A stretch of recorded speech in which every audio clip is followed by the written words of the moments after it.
Muy amable. Bien, bueno, ¿qué tal con todos? Muy buenas noches, tardes, noches, por ahí. El día de hoy vamos a tocar un tema súper importante que la verdad es muy interesante porque nos va a ayudar en sí, tanto como enfermeras, si de repente más adelante uno quiere estudiar ingeniería, si más adelante medicina, etcétera. Si quieres estar en el mundo de la salud ocupacional, o sea, también tienes que saber sobre higiene y psicología ocupacional. ¿Ok? Vamos a ir explicando, ustedes si tienen alguna duda, consulta, ya me van a avisar, ¿ya? A ver, vamos a ver un momento. Ya. Bueno, ya me presentaron hace un instante esta amplia experiencia, tengo más de 10 años en salud ocupacional, he pasado por todos los sectores, ¿no? Como enfermera, a mí siempre me ha gustado poder aprender de todos los sectores para en un momento poder crear mi propia empresa y también poder ayudar a más colegas, ¿no? Entonces, ustedes tienen hoy la oportunidad de poder hacer las preguntas que desean porque en sí he elaborado sector minero, hidrocarburos, construcciones, sector público, todos los sectores. Así que mucha atención para también poder ahí nosotros ayudarnos entre colegas, ¿ok? Bien, entonces ya una vez empezando con este tema súper importante, nosotros tenemos que saber que siempre nos vamos a basar ante una normativa de seguridad y salud en el trabajo. Pues actualmente existen muchas normativas, hay normativas de salud mental, justo lo que también vamos a tocar un poco, hay normativas, nuestra norma madre para todas las que vamos a trabajar o nos gustaría iniciar en el área de salud ocupacional tenemos que saberlo sí o sí. Es la Ley de Seguridad y Salud en el Trabajo, la Ley 29783, nuestra norma madre, ¿no? Que pues se aprobó, se inició en el 2011.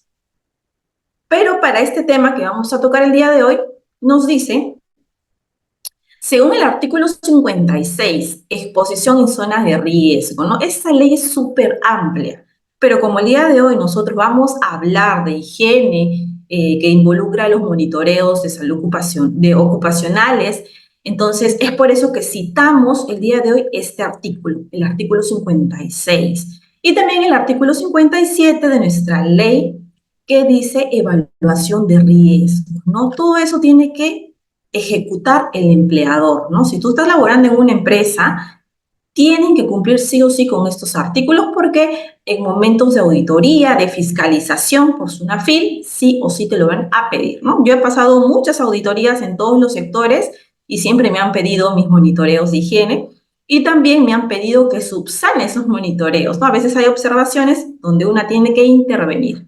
También esta norma madre para todos los que quieren dedicarse a seguridad y salud en el trabajo, cuenta con reglamentos, un reglamento que pues a veces se actualiza. Ahora, en el reglamento, en el artículo 82, nos dice, el empleador debe identificar los peligros y evaluar los riesgos para la seguridad y salud de los trabajadores en forma periódica. Exacto. ¿Qué quiere decir? Cuando tú pases una auditoría, te van a revisar que por lo menos una vez al año tienes que realizar tus monitoreos de higiene. Si no lo tienes, es bien difícil que pases tu auditoría. ¿Ok? Entonces, todo van a ser de esta ley con su reglamento. Eso ustedes tienen que aprenderlo ya con el pasar de los años, con el pasar del tiempo, van a ir ya aprendiendo automáticamente los artículos, ¿no? Pero es poco a poco siempre.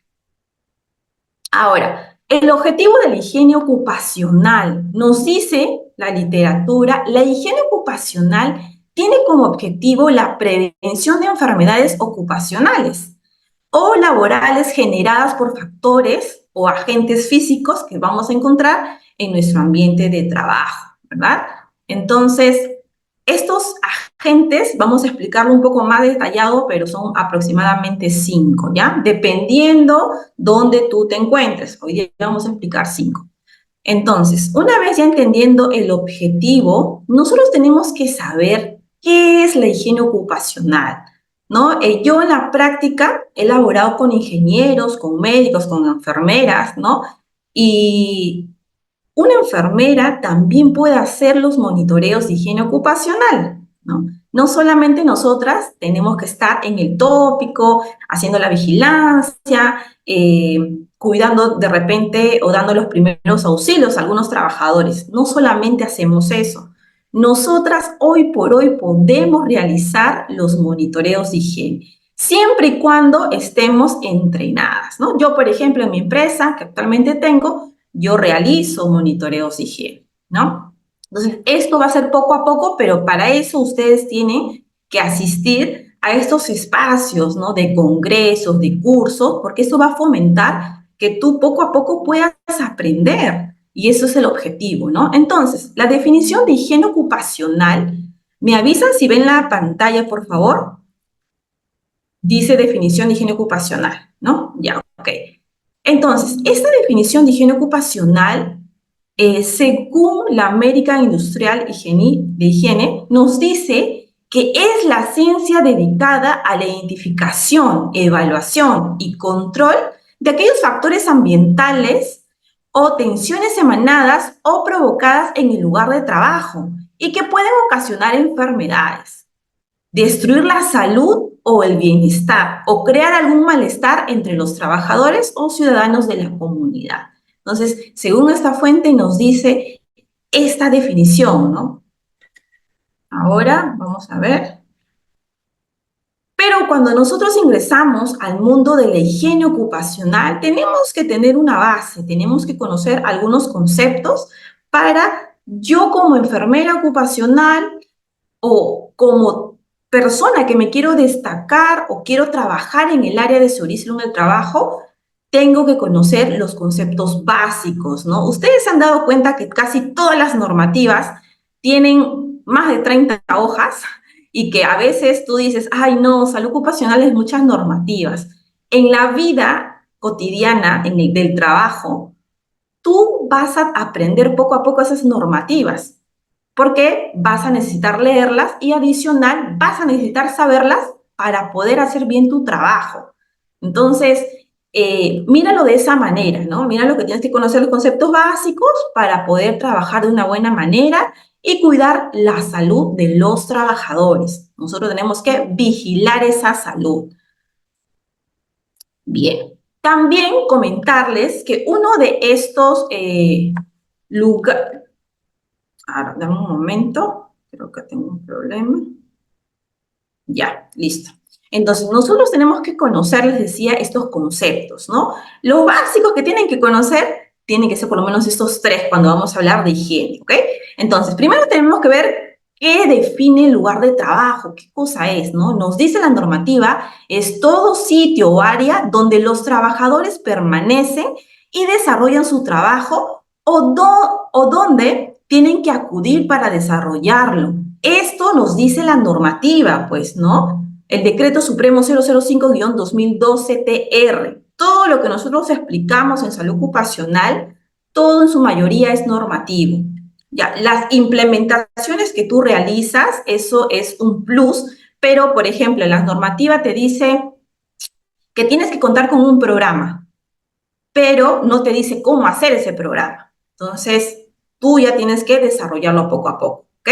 De ahí también debemos saber qué es la contaminación del ambiente de trabajo. Es toda alteración o nocividad que afecta la calidad del aire, suelo, agua, del ambiente del trabajo, cuya presencia y permanencia puede afectar la salud, la integridad física y psíquica de los trabajadores. Eso también nos lo menciona nuestro famoso Decreto Supremo 05-2012-TR. Y por último, dentro de nuestros conceptos básicos, el riesgo. Esto es clave. ¿Qué es el riesgo? Probabilidad de que un peligro se materialice en determinadas condiciones y genere daños a las personas, equipos y al ambiente donde tú te encuentras, ¿no? Estamos hablando de los trabajadores. Y también, pues, nos lo menciona nuestro famoso decreto. Bien. ¿Y por qué nosotros, cuando hablamos de higiene, nuestro objetivo principal es que nuestro trabajador no desarrolle la enfermedad profesional? Eso es nuestro objetivo principal, ¿ok? Entonces, ¿qué es una enfermedad profesional? Es una enfermedad contraída como resultado de la exposición a factores de riesgo relacionado al trabajo. También nos lo menciona nuestro decreto supremo, ¿no? Entonces, esos conceptos básicos tenemos que saber para poder actuar e intervenir de qué cosa puedo yo mejorar en esas observaciones de los monitoreos. No, es bien difícil a veces que siempre aprueben 2020 los monitoreos, ¿no? Siempre hay algo que mejorar. Ya vamos a ir viéndolo más adelante. Entonces, en conclusión, en resumen, ¿qué es la higiene ocupacional? Es la anticipación, identificación, evaluación y control ¿de qué? De los riesgos, ¿en dónde? En nuestra área de trabajo, ¿no? Entonces, por eso que tocamos conceptos básicos para que a ustedes les quede bien marcado qué es la higiene ocupacional. Entonces, eso es nuestro fin, ¿no? De que nuestro trabajador no desarrolle ninguna enfermedad propia del trabajo.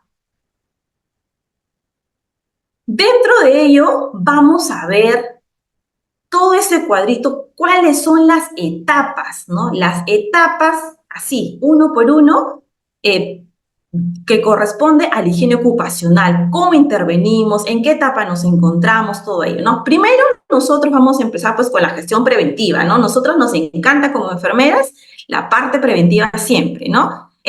Pero dentro de la gestión preventiva nosotros vamos a encontrar la etapa de exposición a agentes de factor de riesgo.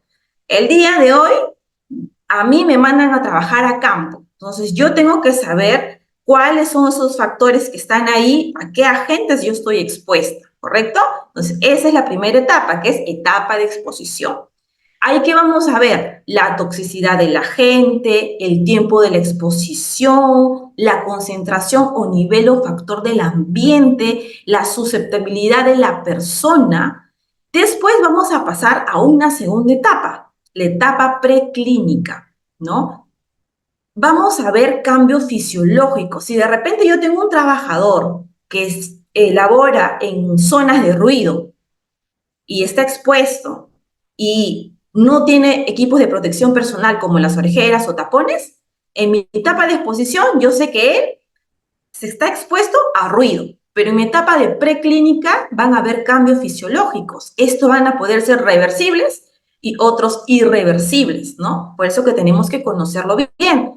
En la etapa reversible, nosotros vamos a hacer la vigilancia al trabajador, ¿no? Si el trabajador en su audiometría sale que tiene hipoacusia inducida por ruido leve, sabemos que la sordera no se, bueno, no se puede recuperar, o sea, tú ya no puedes recuperar la audición, ¿no? Te vuelves sordo y ahí queda, ¿no? Pero yo, área de salud ocupacional, área de medicina en el trabajo, tengo que vigilar a ese trabajador, que no se quede sordo, que si está con hipoacusia leve, se quede en leve, ahí nomás, que no avance a moderada, a severa, ¿correcto? Entonces, si mi trabajador, si yo no le hago esta vigilancia a mi trabajador, se va a quedar sordo y esto ya es irreversible, ¿no?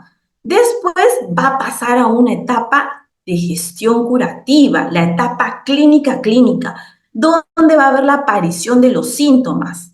Ya en algunos casos, como decíamos, va a ser irreversible, ¿no? Y algunos casos van a terminar en enfermedades profesionales, o sea, enfermedades propias del trabajo.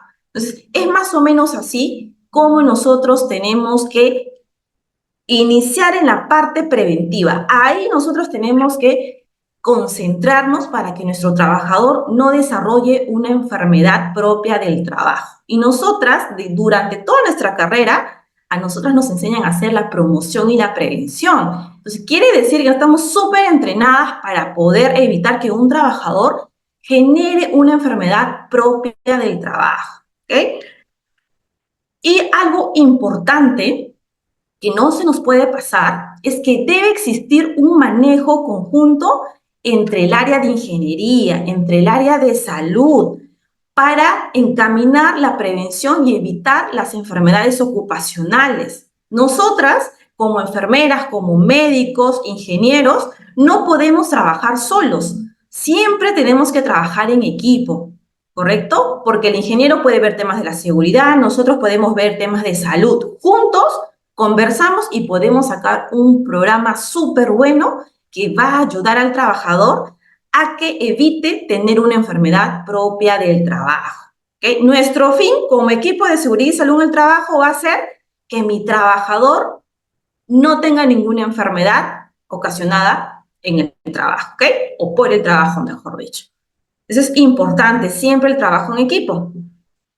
Y también hay que comentarles un poquito cómo creció todo ello, cómo se dio todo el tema de la legislación en temas de higiene ocupacional. Esto ya viene de tiempo, pues, ¿no? En 1964 se salió un decreto supremo, la 42F, que habla del reglamento de la seguridad industrial, ¿no? Aquí nos hace mención un poco a las sustancias peligrosas y radiaciones peligrosas. O sea, como que ya nos lanzaba alguito de higiene ocupacional.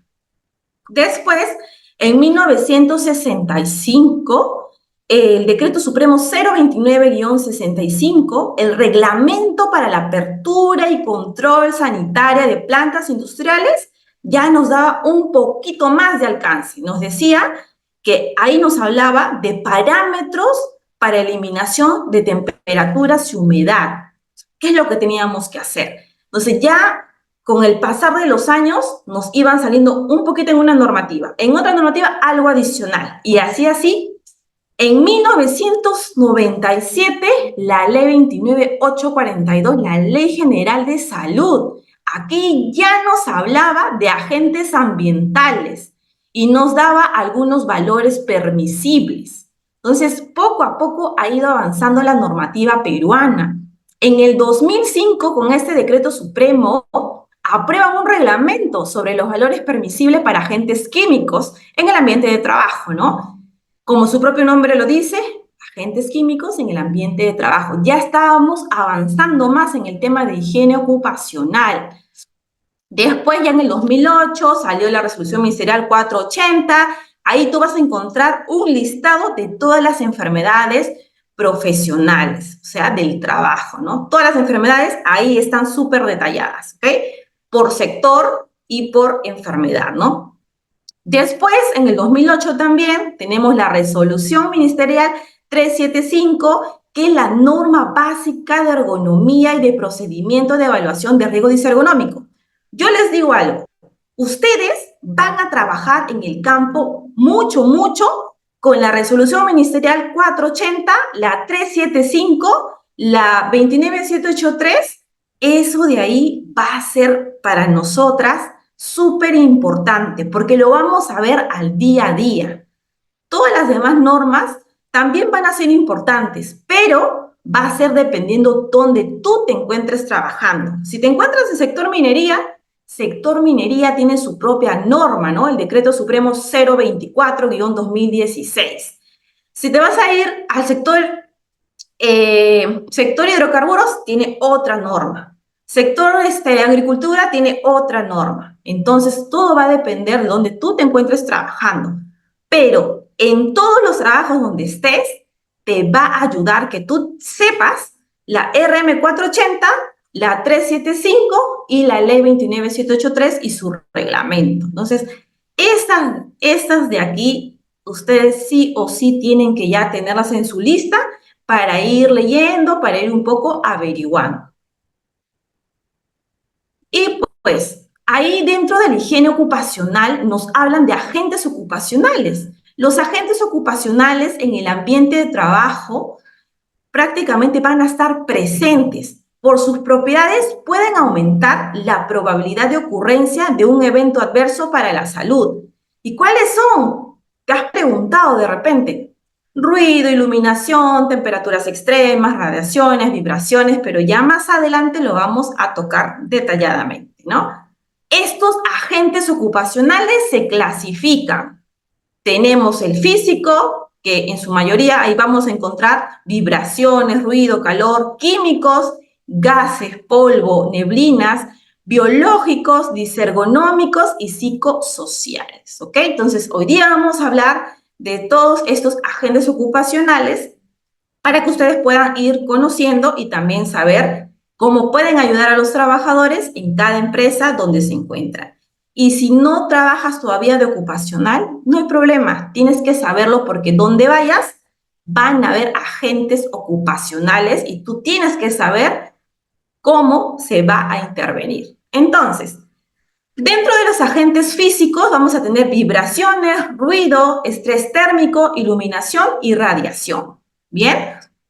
Ahora, por ejemplo, como vemos en la foto, un señor que está con un taladro o con un aplanador, también vibración. De repente un trabajador que está expuesto a mucho ruido, ahí está, agente físico, ruido. Un trabajador que labora en calderas, ahí está, a radiaciones, ¿verdad? Entonces, todo eso de ahí es los agentes físicos. Pero, ¿qué pasa si tenemos agentes químicos? ¿Dónde los voy a encontrar? ¿En qué tipos de trabajo? Los agentes químicos son los gases, polvos, neblinas y humo, más conocidos como agentes nocivos, ¿no? Para la salud.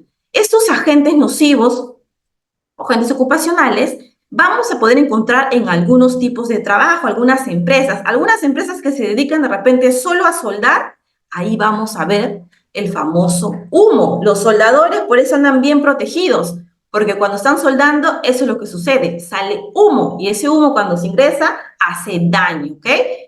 De ahí tenemos el tema de polvos, ¿ok? Polvo, ¿no? El polvo vamos a tenerlo, por ejemplo, en mina. Ustedes cuando están en mina se han dado cuenta, atajo abierto ahí, todo ese problema también, ¿no?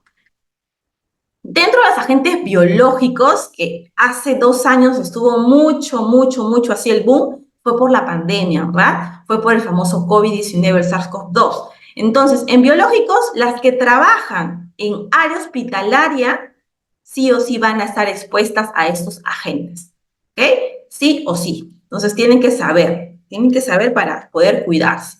En el tema de ergonómico, donde trabajas en una empresa del sector público, empresa administrativa, trabajas en una empresa del sector privado, vas a encontrar operativos y administrativos. Tú tienes que saber, ¿no? Disergonómicos, posturas forzadas, movimientos repetitivos, manipulación manual de cargas, etcétera, ¿no? Dentro de esa manipulación manual de cargas, de repente aquellos que hacen sacos, cajas, movimientos repetitivos, así, los secretarios que están así cada rato, ¿no? O de repente con el mouse cada rato. En temas de postura forzada, la postura que tú tienes frente a la computadora, todo el día estar sentada, una secretaria, un personal administrativo también ocasiona daño, ¿ok? Entonces, en ambas partes vamos a encontrar este tipo de daño. Tenemos que tener mucho cuidado, ¿ya? ¿De ahí qué más? A ver, vamos a ver. De ahí también tenemos qué pueden causar los agentes ocupacionales. ¿Ustedes qué creen que puede ocasionar?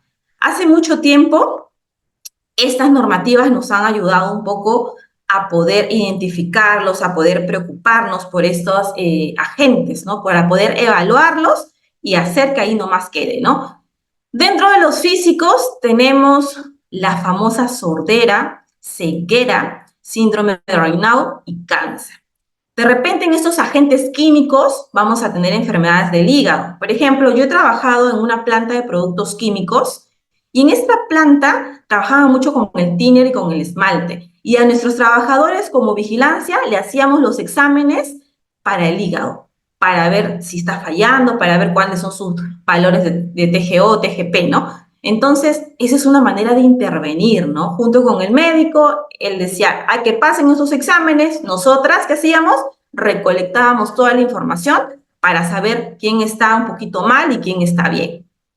Después vamos a tener los agentes que pueden ocasionar los agentes biológicos, picaduras, mordeduras, la fiebre amarilla, infecciones cutáneas, etcétera, ¿no? Más o menos agentes biológicos, los que trabajan en hospitales, de repente te vas a trabajar a Selva Virgen, a un proyecto, allá por zonas lejanas, también estás expuesta a agentes biológicos, ¿no? Y en temas disergonómicos, vayas donde vayas, los agentes disergonómicos van a estar presentes, ¿ok? Porque estés sentada, estés parada, igual vas a tener ese riesgo de repente padecer alguna enfermedad, ¿no? Por ejemplo, vamos a tener las lesiones osteomusculares, las tendinitis, síndrome de túnel carpiano, lumbalgia, etcétera. Y dentro de los psicosociales vamos a tener casi todos, nosotras que somos enfermeras, que trabajamos en hospitales, que estamos ya en la parte ocupacional, es el estrés. El estrés siempre va a estar presente, pero tú tienes que saber manejar tu estrés, ¿ok? Vamos a tener enfermedades de repente mentales por ahí. Un episodio puede desencadenar una enfermedad mental, una enfermedad nerviosa, ¿no? Entonces hay que también conocerlo para tener mucho cuidado. Pero, ¿cómo yo voy a controlar todos estos agentes que están en mi centro de trabajo? Porque yo justo estoy expuesta a ruido, polvo, iluminación, etcétera. ¿Cómo lo voy a controlar? Pues existe una pirámide de jerarquía de controles. Eso ya ustedes lo han visto, imagino, en las capacitaciones de los anteriores colegas. Pero lo tocamos aquí porque es necesario que lo sepan también, ¿ok? Que se recuerden, ¿no? Lo primero y lo más óptimo es eliminar. Si tengo yo una máquina que hace mucho ruido y a mi trabajador le molesta ese ruido, lo mejor, lo más óptimo sería bien encapsulo esa máquina o bien desaparezco esa máquina. O sea, la eliminación físicamente del peligro. Eso es lo más óptimo y es lo más difícil de hacer, ¿ok? Después, ¿qué sigue? La sustitución, ¿ok? No puedo eliminar esa máquina, no puedo reemplazarla, etc. No puedo eliminarla, no puedo encapsularla porque es muy caro. ¿Qué vamos a hacer? Vamos a pasar a la sustitución. Vamos a reemplazar el peligro. De repente, compramos una máquina que no genere tanto ruido. Puede ser también. De ahí no se puede comprar, etcétera. Pasamos a controles de ingeniería. Vamos a aislar el peligro. De ahí pasamos a controles administrativos. Cambiar el modo de trabajo de las personas. De repente, si tenía a Juanito trabajando todo el día frente a esa máquina que hace mucho ruido, voy a rotar a mi personal. Juanito solamente va a estar 2 horas. De ahí entra Pepito, de ahí entra Juancito, etcétera, ¿no? Entonces, ahí ya viene la intervención del área de salud ocupacional. ¿Cómo te las ingenias para que tus trabajadores no desencadenen una enfermedad propia del trabajo? De ahí la última jerarquía de control, que es la que más utilizamos, es equipos de protección personal, ¿no? Todos los trabajadores que estén expuestos a ruido, polvo, etcétera, tienen que utilizar sus orejeras y sus respiradores, ¿verdad? Entonces, eso de aquí es muy importante. ¿Cuáles son los equipos y métodos de monitoreo? Uy, existen varios, pero vamos al menos a mencionar para que ustedes tengan noción, ¿ok? Por ejemplo, en estrés térmico, la medición de la percepción de la temperatura del trabajador. De repente tengo un trabajador que está todo el día en un frigorífico, o de repente en calderas, o de repente trabaja de panadero, está todo el día en el horno. Tengo que hacer el monitoreo, o si tú no lo sabes hacer, no hay problema. El área de seguridad y salud en el trabajo puede contratar a un consultor que haga este tipo de monitoreo, ¿correcto? Entonces tiene que ver cuánta temperatura, etcétera, ¿no? Aquí se utilizan equipos calibrados con metodología y son equipos que ya pues nos dan resultados mucho más fijos también, ¿no? De ahí en el tema de iluminación, medición con 3 tipos de iluminación natural, fluorescencia y sodio, ¿no? Eso también hay. Aquí lo que nosotros utilizamos es el famoso luxómetro, pero no solo tienes que saber utilizar estos equipos, sino que también tienes que saber las metodologías que tú vas a utilizar. ¿Okay? Más adelante vamos a ver unos ejemplos así para que ustedes puedan un poco más comprender. Dosimetría de partículas respirables, evaluación del material particulado percibido por los trabajadores. Si mi trabajador está expuesto a sílice, ahí en la mina, que tiene partículas chiquititas que ingresan rápido hasta el pulmón, de repente, en dosimetría de partículas respirables, ¿no? Vamos a utilizar unos equipos de bombas de succión, calibrados, etcétera. Ahí más que todo es trabajo de campo. Sonometría. Esto es importante porque hay algunas empresas que les van a dar a ustedes estos equipos para que ustedes puedan realizar este tipo de monitoreo. Yo les digo porque en mi experiencia he utilizado, ¿ok? Entonces, ahí vamos a explicarles también. Evaluación del ruido ambiental. Esto ve, ¿no? Utilizamos el sonómetro. Después, en dosimetría de ruido, evaluación de ruido percibido por los trabajadores. Aquí diferencian algo. En la PPT anterior decimos sonometría, o sea, evaluación de ruido ambiental. De repente la máquina, voy a medir a la máquina si hace ruido. Pero aquí, en esta PPT, estamos viendo dosimetría de ruido. ¿Qué voy a evaluar? Voy a evaluar lo que percibe mi trabajador. Aquí, siempre en los monitoreos que yo reviso, es donde más se equivocan. Yo a mis consultores les digo que yo necesito evaluar lo que mi trabajador percibe. También es importante que me evalúen cuánto ruidos o decibeles pues produce la máquina, ¿no? Pero más importante, nunca lo deben dejar de lado, es medir lo que el trabajador percibe con tu dosimetría de ruido. De ahí vamos a tener las famosas evaluaciones ergonómicas que ven posturas, movimientos repetitivos, levantamiento de cargas, evaluación de puestos de trabajo, entre otros, ¿no? Y la evaluación psicosocial, que es estrés, carga laboral, etcétera, ¿no? ¿Cuáles son los tipos de monitoreo? Vamos a tener ya dos tipos de monitoreo, ¿ok? Vamos a tener el monitoreo directo e indirecto. Directo en el propio puesto de trabajo. Está trabajando la señora, yo puedo ir haciendo mi monitoreo. ¿Qué es lo que más hacemos, no? Y también ahí pues ya van saliendo los resultados.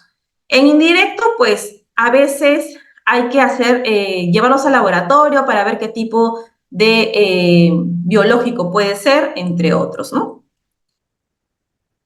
¿Quiénes pueden realizar los monitoreos? El hecho de que nosotras seamos enfermeras no nos limita, ¿ok? No nos limita. Siempre y cuando tú tengas los conocimientos previos y estés capacitada y entrenada para poder realizar estos monitoreos. Entonces, ¿quién puede realizar los monitoreos de higiene ocupacional? El personal puede ser propio contratado. Si tú laboras en una empresa, a veces las empresas te dan todo el equipo para que tú realices estos monitoreos, ¿ok? Pero si tú de repente no tienes estos equipos, no hay problema, contratas a un consultor y lo haces. También es válido. Ahora, pueden realizarlo ingenieros, técnicas de enfermería, licenciadas en enfermería, médicos, entre otros, ¿ok? Todo aquel personal con experiencia y con habilidades de análisis, y también tienes que ser observador, puede realizar estos monitoreos. ¿Qué debe contener el informe de monitoreos? Bien, cuando nosotros hacemos los monitoreos de higiene, vamos a evaluar, obviamente, estos agentes, el ruido, qué tanto ruido hay en la zona de trabajo, temas biológicos, disergonómicos, ¿no? Ya, tenemos que evaluar. A todas esas evaluaciones que nosotros vamos a hacer, se le llama monitoreos de higiene ocupacional, ¿ok?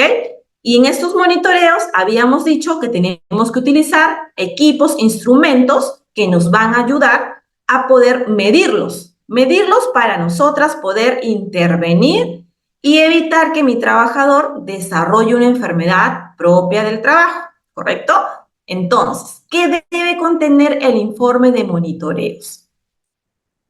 Resultado de las mediciones, relación de agentes o factores medidos, límites permisibles. Por eso yo les decía, ¿no? Tienen que saber sus normativas. Por ejemplo, si tú quieres saber cuánto de luz tiene que haber en esa oficina que vas a evaluar, tienes que saber la normativa, la 375-2008-TR, ¿no? Porque ahí tú vas a encontrar que en oficina tiene que haber una iluminación de 200 luxes. Pero si tú te encuentras trabajando en un almacén, te dice de 20 a 25 luxes. ¿Ok? Pero por eso les decía, tienen que saber las normativas, porque ahí nosotras vamos a encontrar cuál es el valor que te dice la normativa que es aceptable para que no afecte a tu trabajador. Mucha luz no es buena.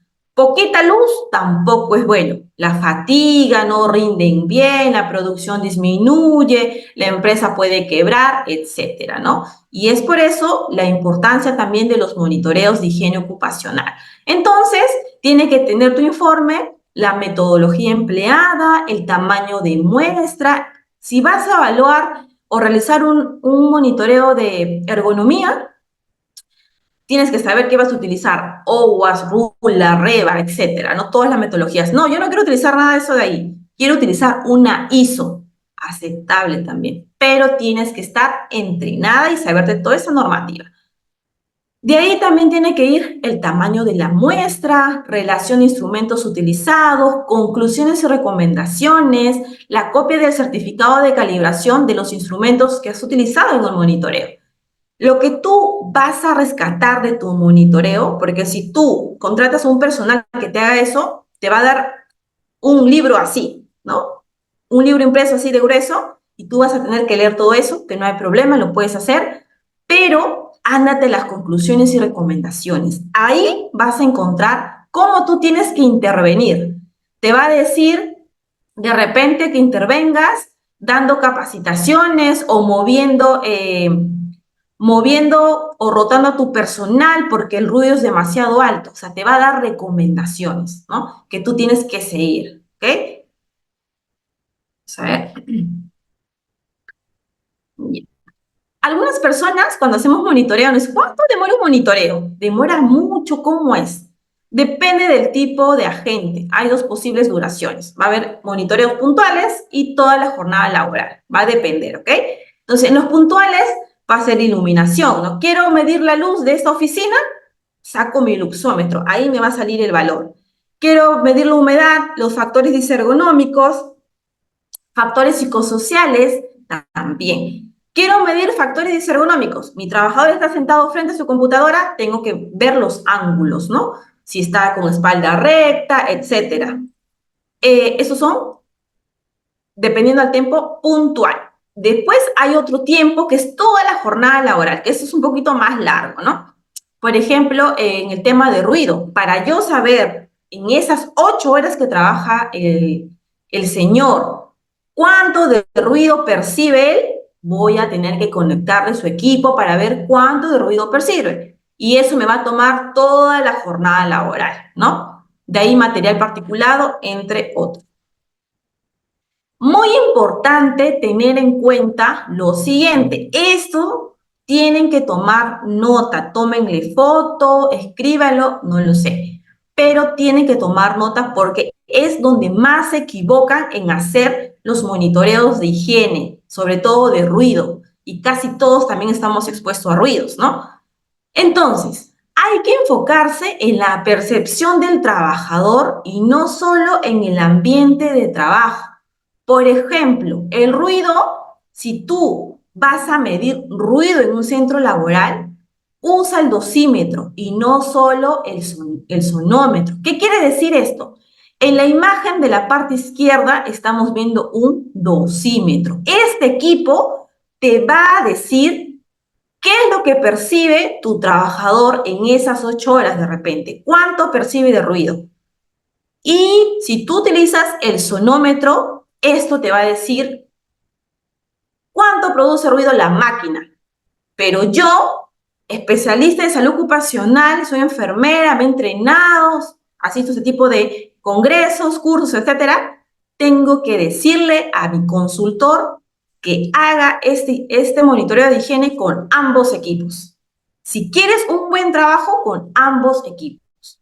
¿Bien? Entonces, eso tomen en cuenta porque son los errores que siempre cuando revisamos es donde más se equivocan. Vamos a dar ya en la parte práctica, ¿no? ¿Cómo es un monitoreo? Ejemplos para que ustedes aprendan. ¿Cómo es un monitoreo ergonómico? Voy, ya me entrené, voy a la planta, me acerco y voy a por el puesto de trabajo, voy a ir a realizar este monitoreo. En este caso, la foto que ustedes ven es del supervisor de producción de una planta de alimentos, ¿ok? Entonces, yo con la normativa voy a ver. Factor de riesgo disergonómico. Las pantallas informáticas se encuentran a la altura correcta del operador. ¿Aquí qué dice? Supervisor. Acá dice todos los puestos a los cuales yo le estaba haciendo monitoreo. Pero como yo les decía, todo monitoreo, para que tú sepas si está bien o no, tiene que tener su norma legal.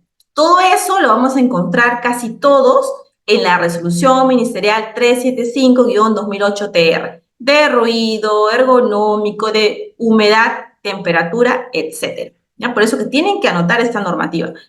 Entonces, según lo que hemos evaluado, el señor no tenía una silla ergonómica, las pantallas estaban como 7 pantallas frente a él, paraba rotando todo el día la cabecita, etcétera. El señor no cumplía con una ergonomía. Tuvimos que hacer modificaciones de las pantallas para que él deje de estar volteando a cada momento. Entonces, también le ayudamos al señor, ¿no? Y así, cuando tú haces tu monitoreo, pones el factor de riesgo, pones la normativa, cuál es el modelo que estás viendo, ¿no? O el modelo que tú estás aplicando, cómo debería ser lo más óptimo, ¿no? Si estamos hablando de ergonomía frente a la computadora, ahí nuestra norma, la 375, también nos va a decir cómo tiene que estar, ¿no? Si cumple, no cumple y quién no cumple. Y si cumple parcialmente. Estos 3 puntos tienen que estar sí o sí en tu monitoreo. ¿Ya? Más o menos así es un monitoreo de riesgo disergonómico. Nosotros medimos con los ángulos, utilizamos metodologías, etcétera, ¿no? Pero para que ustedes conozcan cómo tiene que ser. Después, también hicimos, justo vino una clínica, nosotros contratamos a una clínica cuando laborábamos en esa empresa que hace productos de alimentos para mascotas. Entonces contratamos a una consultora y de acompañante fuimos con la consultora y nos explicaba cada procedimiento. Entonces ahí tomábamos fotos también, ¿no? Entonces medían, este trabajador se está agachando para recoger este saco. ¿Cuánto?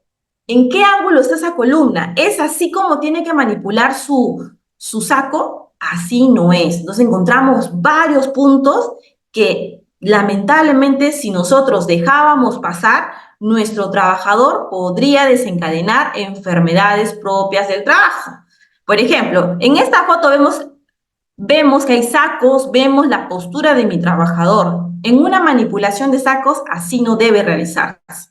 ¿Ya? Nunca te tienes que agachar así. Siempre tienes que ser como una ranita, no de cuclillas, y vas a levantar la carga con la espalda recta. Si es saco, la pones primero en tu pierna, luego ya la pasas al hombro, ¿no? Entonces, hay varias técnicas que tú tienes que capacitar a tu trabajador para que no se lastime la espalda. Si tu trabajador todo el día, durante las 8 horas, va a realizar esta manipulación de carga, déjame decirte que tu trabajador va a desarrollar la famosa hernia discal.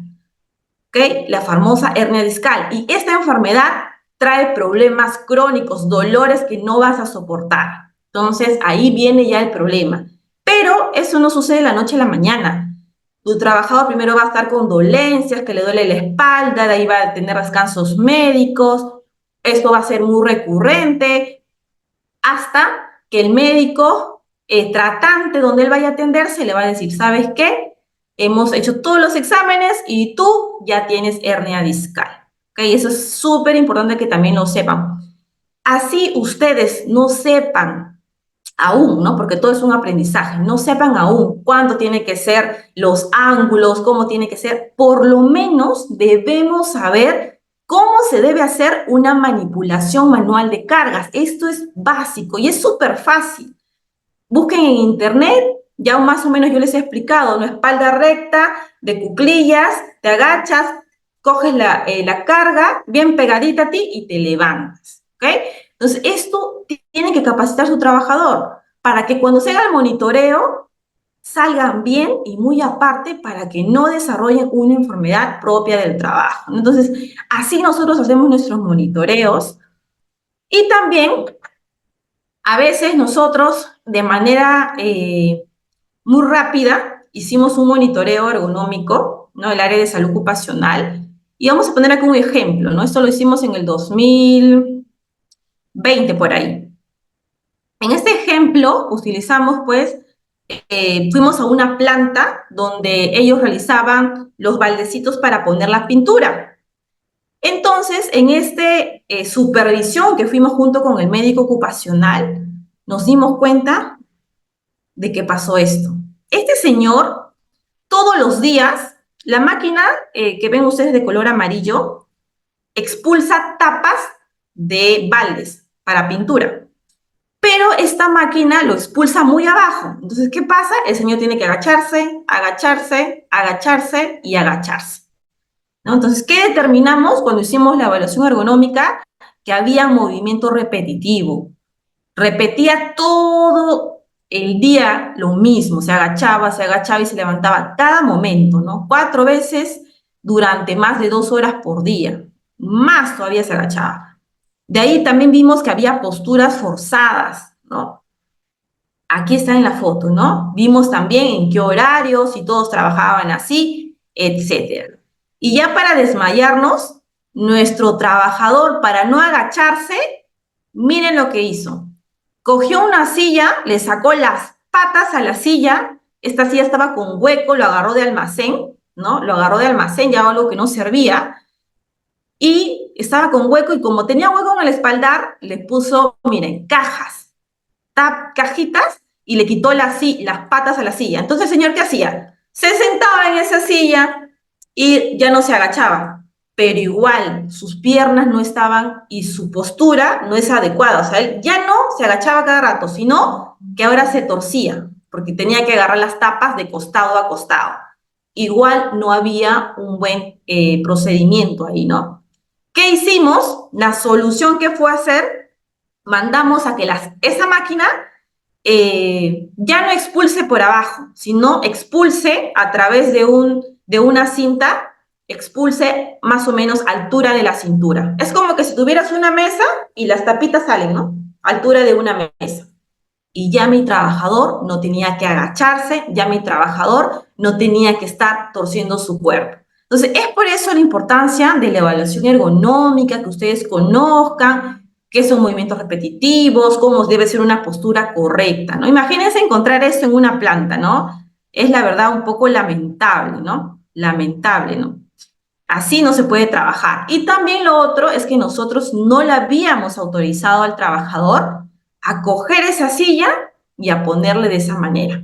Eso fue como que propio del trabajador. Y por eso ustedes que se van a dedicar al área de salud ocupacional o ya están, no se queden todo el día en el tópico, salgan a plantas, salgan a conocer los procedimientos de su empresa. Con todo su equipo de protección personal, vayan a hacer supervisiones, inspecciones. Esto de aquí les va a ayudar un montón porque van a abrir más la mente y van a aprender mucho más, porque van a ver casos críticos como esto. Entonces, no solo nos quedemos en el tópico esperando que pase una emergencia. Vayamos a conocer más. Tú ya tienes que saber a qué se dedica esa empresa y tienes que saber cuál es el procedimiento completo. ¿Por qué? Porque tienes que saber qué tipos de accidentes vas a tener. Entonces, esto es algo que ustedes no pueden dejar pasar. ¿Bien? A ver, ¿qué más tenemos? Después, también, dentro de mis evaluaciones en una empresa, nos reportaron unos trabajadores que había demasiado ruido y que ellos no podían trabajar, les dolía las orejas, etc. ¿Qué hicimos? Nos fuimos a evaluar la zona de trabajo. ¿Qué vimos? Que esta máquina extractora de polvo generaba demasiado ruido, ¿ok? Ahí, por ejemplo, la empresa nos dio el sonómetro para poder hacer la medición a la máquina. ¿Cuánto de ruido genera? Nosotros hicimos la medición en el turno mañana, tarde y noche. O sea, todo el turno medimos para saber si en todos los turnos la máquina actuaba de la misma manera, o sea, generaba demasiado ruido, ¿no? Y los resultados fueron un aproximado. En el turno de la tarde, sí, no salía que lanzaba 96.3 decibeles. ¿Qué dice la normativa de ergonomía? La 375 te habla muy claro, ¿no? Y te dice que tú durante 8 horas no te puedes exponer a mayor de 85 decibeles. Por eso es importante que conozcan las normativas para poder hacer este tipo de trabajos. Y la verdad que en un principio a mí se me hacía complicado, pero con la práctica vas a saber muy simple de realizar estas evaluaciones. Después me mandaron a decir que en una oficina la gente se estaba quejando porque sentían que la luz era muy bajita, muy bajita. Y en esa oficina habían dos personas. Cuando fuimos a evaluar, una persona me decía, sí, yo me siento bien con la luz, no hay problema. Y la otra persona me decía, no, muy baja la luz. ¿A quién le hago caso? Entonces, ahí yo tuve que hacer mi medición con el luxómetro. Es este aparatito que ustedes ven ahí. Entonces, medía en la oficina qué tanto estaban los luxes, si era permisible o no en ese ambiente. ¿Ok? Entonces, es importante. Después vamos a terminar hablando ya en un momento de los riesgos psicosociales. Estos riesgos psicosociales vamos a evaluar pues la carga de trabajo, la organización del tiempo de trabajo. A veces no nos organizamos bien y sucede este problema, ¿no? Las características de la organización. Entonces, de repente tu jefe ahí te grita, te deja mucha sobrecarga laboral, tú ya estás estresado que no puedes más, etcétera, ¿no? Estos riesgos psicosociales son aquellos que están originados por una deficiencia de organización y gestión de las tareas, pues, ¿no? Y un entorno social negativo. Los factores de riesgo psicosocial pueden afectar la salud psíquica o social del trabajador. Que tengan mucho en claro, evaluar los riesgos psicosociales es súper importante. Eso no podemos dejarlo de lado, porque la salud mental es también importante para que tú puedas desarrollarte bien en tu campo laboral. Bien, entonces, ¿qué se debe evaluar dentro de los riesgos psicosociales?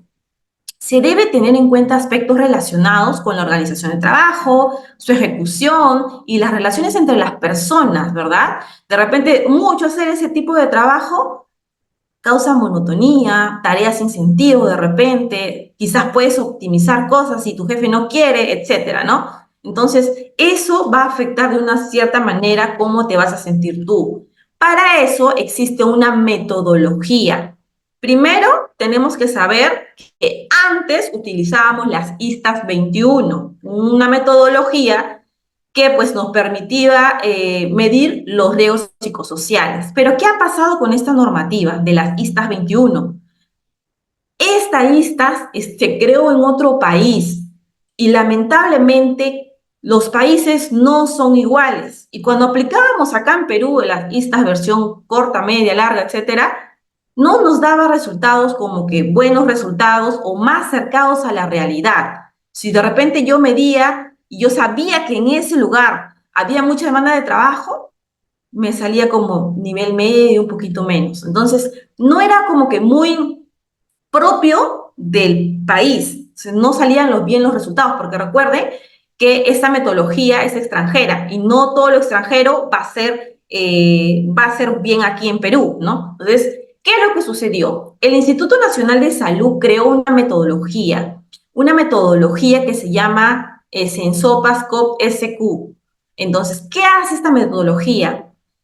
Para que ustedes sepan, esta metodología, este curso es gratis. Ustedes ahí un momento les voy a pasar el dato, es gratis. Ustedes aprenden a hacer esto y ya pueden hacer sus consultorías. Las empresas le van a llamar a ustedes para que puedan hacer monitoreo de riesgo psicosocial. ¿Ok? Entonces hay que aprenderlo y más que todo hay que aprovechar porque es gratuito la capacitación aquí que brinda Perú, el Instituto Nacional de Salud junto con Sensopas. Anoten eso. Entonces, esta metodología te va a permitir visualizar los resultados de encuestas de manera ágil, en procesos de poco a poco. Para ello cuenta con valores de clasificación. Esto va a ser ajustado, esta metodología, como yo les decía, está ajustada a la realidad peruana. Nosotros no podemos, no se recomienda aplicar otra metodología que no se base a la realidad peruana, porque no me va a dar los resultados bien. Y también esta metodología te va a ayudar a elaborar informes de identificación de riesgos laborales. Es bien fácil utilizarla, ¿ya? Entonces, anoten esto, esta metodología la brinda gratuitamente el Instituto Nacional de Salud, el CENSOPAS, Instituto Nacional de Salud. Tómenle foto, anótenlo. Este curso no se abre todo el año. A veces se abre 2 veces al año o una vez al año, dependiendo de la demanda. Si ustedes lo ven por ahí, inscríbanse. Ya, inscríbanse porque es así. Entras a la plataforma del CENSOPAS y vas a ver lo que estás mirando aquí. Inicio, vas a tener que buscar la razón social, ingresas el RUC, vas llenando todo lo que te pide. Es bien largo, la verdad, pero funciona muy bien, ¿ok? Entonces, vas a entrar a esa aplicación que te va a dar un usuario y clave, el CENSOPAS, tú vas a registrar tu participación y vas a completar todos los datos que te dicen, ¿ok? A ver, vamos a ver acá. Entonces, ¿qué más? Anoten eso de aquí. Y lo otro es que cuando terminas esta capacitación gratuita, vas a poder hacer consultorías. Ya las empresas te pueden pagar por hacer un monitoreo de riesgos ergonómicos, de riesgo psicosocial, disculpa. Y te van a dar tu constancia, tu certificado. Por ejemplo, a mí el Instituto Nacional de Salud junto al CENSOPAS me capacitó de manera presencial. No presencial porque justo estaba laborando en una entidad pública y para todos de la entidad pública nos dijeron, para ustedes va a ser presencial. Entonces te dan tu constancia. Y si lo haces virtual, también te van a dar tu constancia de que ya estás, de que has participado en este curso taller de metodologías en sopas. Hoy por hoy ya estamos utilizando todas estas metodologías peruanas que nos están ayudando. Incluso a mí me gusta mucho utilizar esto porque al final que ya llenas todo, te va a dar recomendaciones también, te va a botar colores, rojo, amarillo y verde, y te va a decir dónde tienes que intervenir. Eso es súper buenísimo, ¿no? Todos quisiéramos pasar eso. Entonces, aprovechen, tomen nota, se llama Curso Autoformativo de Evaluación de Riesgos Psicosociales Laborales, ¿no? Yo encontré esta fotito que le hicieron el año pasado, revisen, entren a la página, lo hacen a veces 1 a 2 veces por año y los cupos se agotan rapidísimo. Así que ni bien lo vean, inscríbanse. Y bueno, eso sería todo por mi parte. Yo les dejo ahí mi Instagram para que me puedan agregar, desean alguna consulta más adelante que les ayude, me pueden comunicar. Y también les dejo el nombre de mi empresa, por si por ahí ustedes quieren verificar a qué nos dedicamos, también. Pero sobre todo, chicas, les dejo mi red social, porque cuando yo inicié en la salud ocupacional, no tuve a nadie quien me podría guiar. O sea, yo enfermera ocupacional, no sabía quién seguir, no sabía quién me podía ayudar, quién me podría decir a qué se dedica una enfermera ocupacional. Entonces yo me fui así, como que a la aventura, dije, voy a ver de qué se trata. Y ya con el paso de los años vi que esto era mi pasión, que me encanta, ¿no?